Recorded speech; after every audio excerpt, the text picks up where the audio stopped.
Take me back to when you first met Greggette, and what do you remember about that meeting, that first impression? Sure.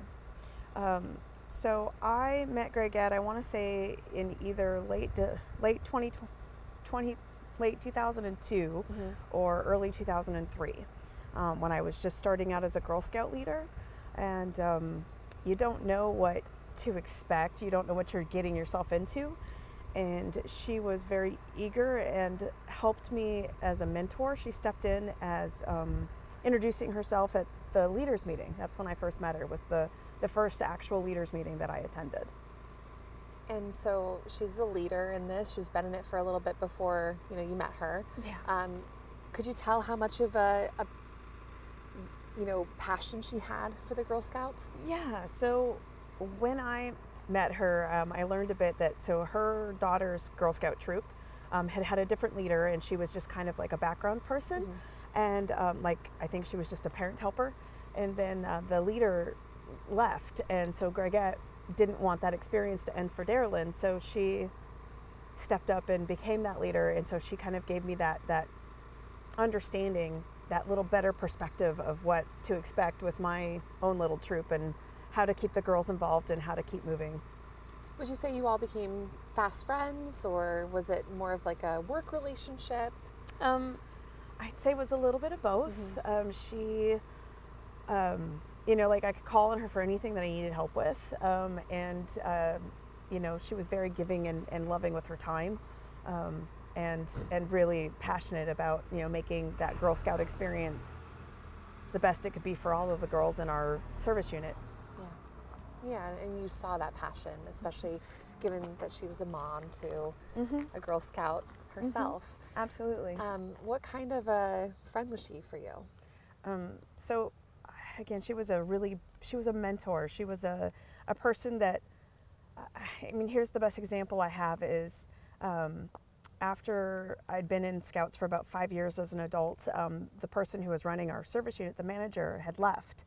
And Greggette always knew that I worked a full-time job, and I volunteered to run our service unit manager position, and she said, I can't let you do that by yourself. And she stepped in and said, we'll do this together. And so she and I co-ran our service unit for like 3 years, and we did a lot of planning and a lot of working, and we did a lot of meetings outside and inside to keep this passion and keep this gift moving forward for our girls and our whole service unit. Yeah. What did you relate to her most? She was just so passionate and giving of a person. She had like this drive, this thought that this is who I want to give back. This is the role model I want to be for my daughter and all of these other girls that I work with.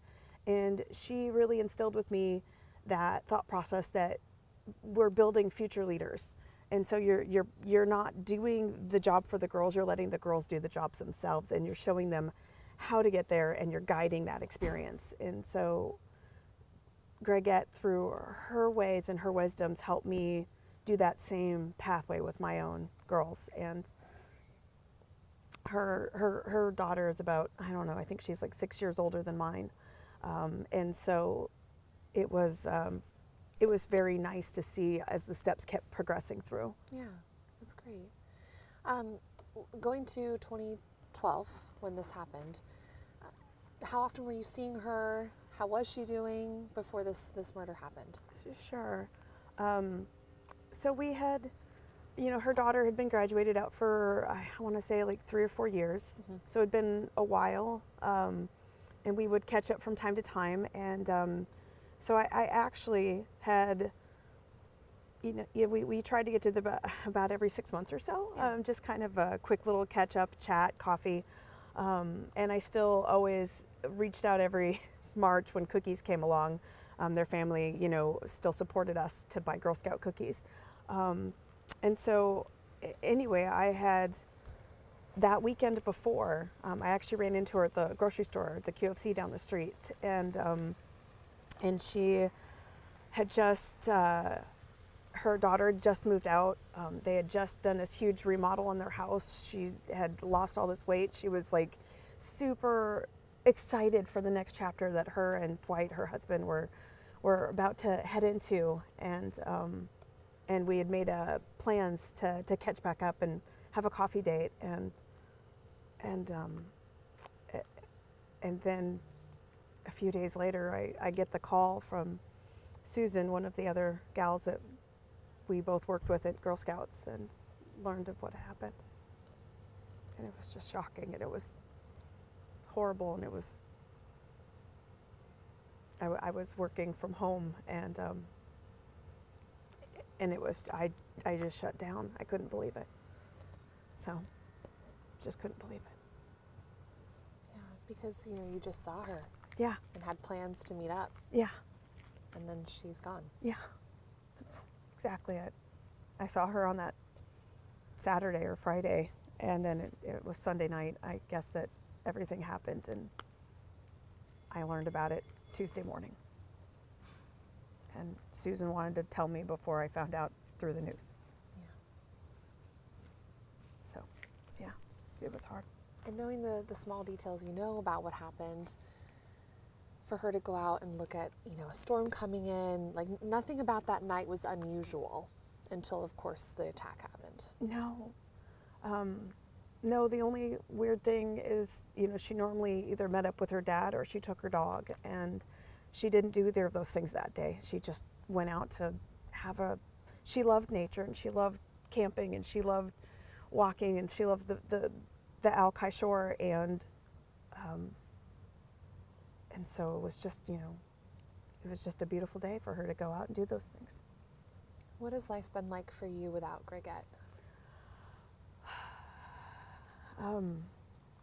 So for our service unit, Greggette made the flag, and she made the banners for like the parades and stuff. And we bring those out every time that we have leader meetings and get-togethers, and so she's still very much a part, very much remembered, and most of the leaders now in our service unit, they don't, it's been 10 years, they don't remember.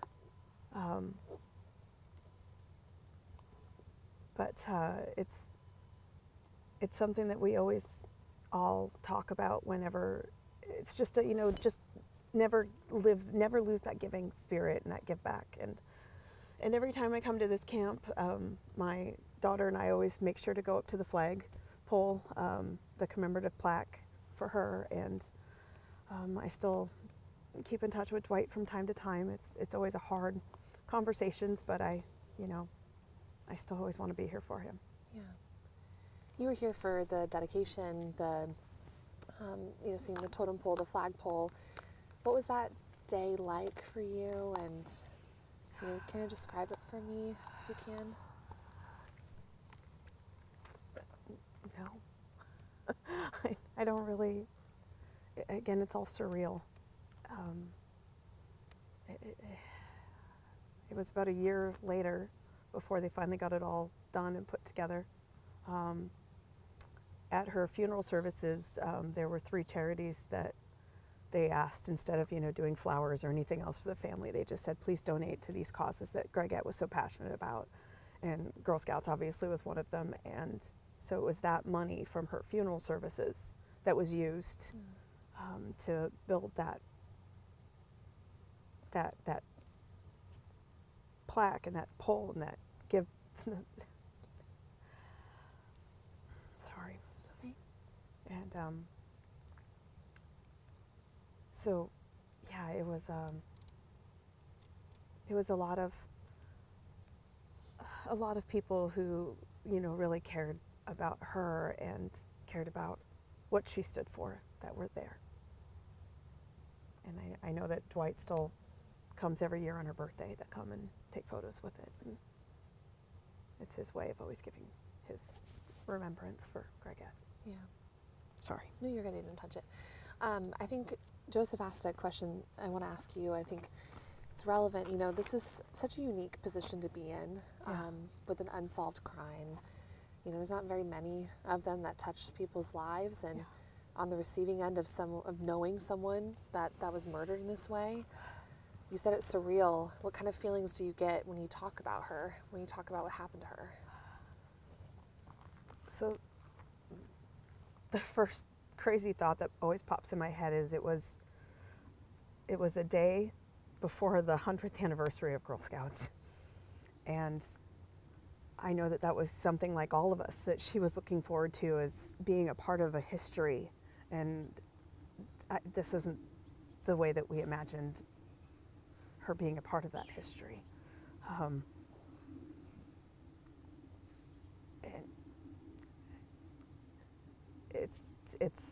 it's very interesting. People ask, and again, at leader meetings every once in a while, or when we're at a conference or something, and those banners come out and those flags come out, and I always say what a beautiful person she was, and I try to keep emulating everything she did and she gave back, and I want to be that pillar like she was. I guess those are the conversations we have. No, it's beautiful. Yeah, I mean, she was very influential in your life and other people's lives. And this property, we'll get video of it eventually, but this was super important to her. Somewhere she was all the time, and now it's somewhere that continues to honor her. Yeah, absolutely. So in a horribly tragic way, it is a beautiful way to remember her. Right. Well, and I know that sounds crazy, but when my troop went through, my original troop, when they graduated out of high school, they still had a lot of money left. And so they donated the last of their money here as well, because they wanted their own little plaque. So, and they knew that was feasible because of, everything that we went through for Greggette. Yeah. Right. Going through the name change, that was Oh gosh, yeah. because the Girl Scout organization itself consolidated the service, consolidated the councils. Oh. So this used to be Girl Scouts of Totem Council, Oh, I see. Okay. and the Tacoma area on down south was Peak to Pacific Peaks, Okay. and So now it's the Western Washington. yeah, now the Okay. whole down to That makes Vancouver. sense. So Vancouver belongs to Portland I because see. they don't think they're Washingtonians. It's fine. Okay. Good to go? Okay. I want to ask you the same question I already asked, but it's just for we're having two different angles. Yeah, that's fine. Tell me about her personality again, and what about her gravitated you towards her? Absolutely. So Greggette was she was shy, but not shy. She was very willing to jump in, and she offered to have me come to her home and work with her on ideas and thoughts for building the starting foundation for my Girl Scout troop. And her daughter Darylyn was willing to jump on in and take my daughter Ariel under her wing, and so she would go and entertain her while Greggette and I would talk, and kind of, and we didn't really even do a mentorship program much at that point, but she just did that on her own accord, and so we just instantly had a connection, and she was that face I knew I could turn to. And partly the service unit, when I was getting involved, there was a lot of ladies that had been very core, and one fella who went by Doughboy. Anyway, there was this group that had been very involved, and so I came in as a new person, and I felt kind of outsider, Yeah. and she enveloped me and helped me help me be an insider. Yeah. And give me that strength to continue on and know that I was doing the right thing, I guess, stepping into a leader's role that, was never what I was intending to do. So. Yeah, she was inclusive towards Very you. much, yes. I love that. Is the audio of the gravel too loud? Okay. There's a lot of cars. I know coming all in the and out. deliveries. Well, and there's something going on with the Earth core, apparently.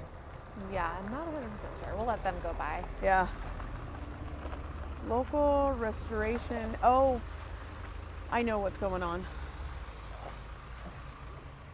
So the dock, the dock this last fall had a tree fall through it, Oh. and the dock fell.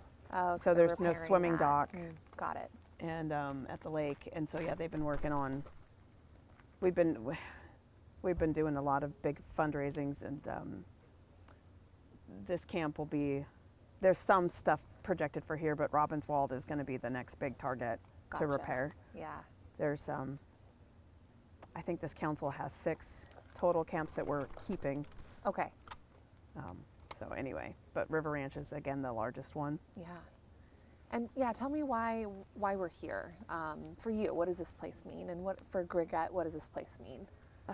So this is the place where, so River Ranch is somewhere I've been my whole life, because believe it or not, I was actually a Girl Scout in the same service unit that I wound up becoming a leader in, because I went away to college and then I came back and bought a house in the same area that I grew up.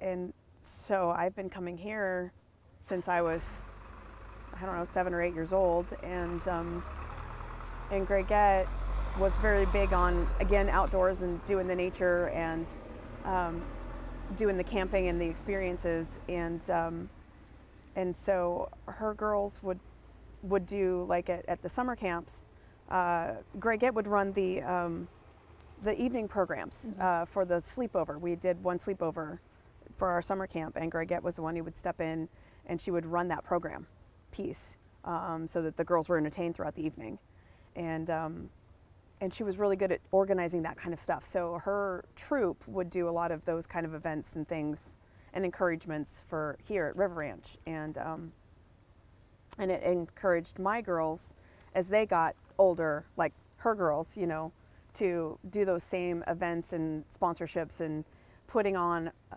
things, you know, to continuously be the role models and the leaders for the younger girls to look up to, so that as you keep going up through Girl Scouts and the progression, you know, not only you take on more responsibility, but you also are continuously giving those younger girls something to keep atoning, you know, keep reaching for, and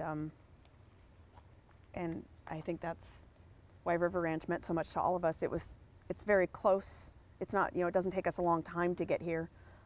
Whereas the rest of our camps are a little bit more driving. They're up on the coasts, and so you a lot more traffic, I guess, whereas we can take back roads to get here. Yeah, yeah, definitely. Well, it's close by, and it's close in your heart too. Mm-hmm, absolutely. I know this is a hard thing to talk about and to open up to a stranger about. I want to know why you felt the need and agreed to talk to us to get her story back out there.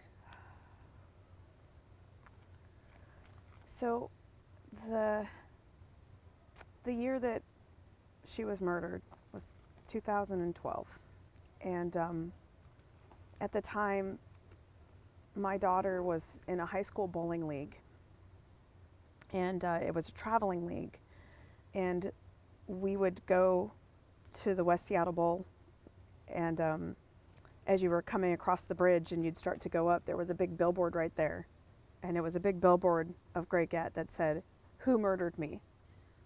And it was horrible and shocking, but I knew it had its significance to try to get some kind of person to step forward. And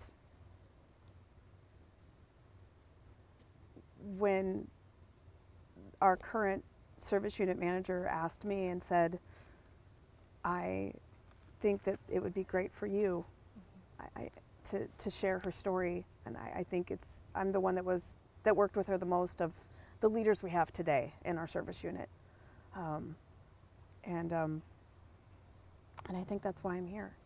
You know, I wanted to make sure it was okay with Dwight. I know that, you know, I had actually, as I said, I just reached out to him about a month ago, just to get updates and to hear how he was doing, and then you reached out probably 2 weeks after that, and so it felt like the right thing to do. Yeah. So it would be great to have closure someday. Yeah. I was just about to ask you, what do you think will, or what are you hoping will solve this case, or what do you think? You know, again, it's been 10 years, so it's still sort of fresh, I guess. You know, I know that there was, at the time, there was, you know, community vigil that came together. I know that some of the Girl Scout leaders and Girl Scout staff members went up to the candlelight vigils that were done at the time. I know that there was a big protest to put lights in where she was at, where it happened, was an unlit section of the Alki Beach, and so I think my dream is that, I mean, those pieces have already been put in place, so there was already a benefit from that, but bringing forth the actual person's understanding the life that you took so senselessly, you know, just giving that closure to the family, giving that closure to Dwight and Darylyn, and I think that's why.